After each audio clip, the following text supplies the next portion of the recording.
തമിഴകത്ത് വീണ്ടും big M തരംഗം. ധനുഷ് രാജ്കുമാർ പെരിയസ്വാമി ചിത്രത്തിൽ മമ്മൂട്ടി. സിനിമാ പ്രേമികൾക്ക് ഏറെ ആവേശം പകരുന്ന ഒരു വാർത്തയാണ് തമിഴ് സിനിമാ ലോകത്തു നിന്നും ഇപ്പോൾ പുറത്തുവരുന്നത്. അമരൻ എന്ന സൂപ്പർ ഹിറ്റ് ചിത്രത്തിന് ശേഷം സംവിധായകൻ രാജ്കുമാർ പെരിയസ്വാമി ഒരുക്കുന്ന പുതിയ ബിഗ് ബജറ്റ് ചിത്രത്തിൽ നമ്മുടെ മമ്മൂക്കയും ഭാഗമാകുന്നു. ധനുഷ് നായകനാകുന്ന ഈ ചിത്രത്തിന് താൽക്കാലികമായി D55 എന്നാണ് പേരിട്ടിരിക്കുന്നത്. ഏകദേശം 6 വർഷത്തെ ഇടവേളയ്ക്ക് ശേഷമാണ് മമ്മൂട്ടി ഒരു തമിഴ് ചിത്രത്തിൽ പൂർണ്ണ രൂപത്തിലുള്ള വേഷം കൈകാര്യം ചെയ്യുന്നത്. റാം സംവിധാനം ചെയ്ത പേരൻപ് ആയിരുന്നു ഇതിനു മുമ്പ് തമിഴിൽ അദ്ദേഹം ചെയ്ത ശ്രദ്ധേയമായ വേഷം.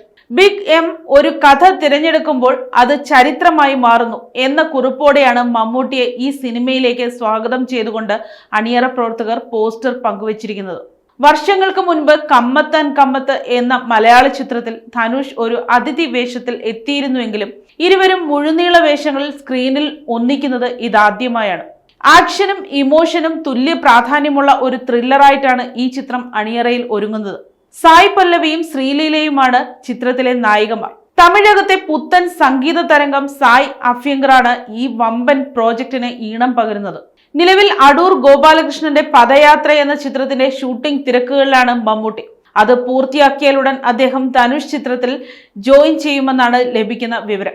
തെന്നിന്ത്യൻ സിനിമയിലെ തന്നെ 2 കരുത്തുറ്റ നടന്മാർ ഒന്നിക്കുമ്പോൾ ബോക്സ് ഓഫീസിൽ മറ്റൊരു വിസ്മയം തന്നെ പിറക്കുമെന്ന പ്രതീക്ഷയിലാണ് സിനിമാ ലോകം. News desk, Kottarakkara media.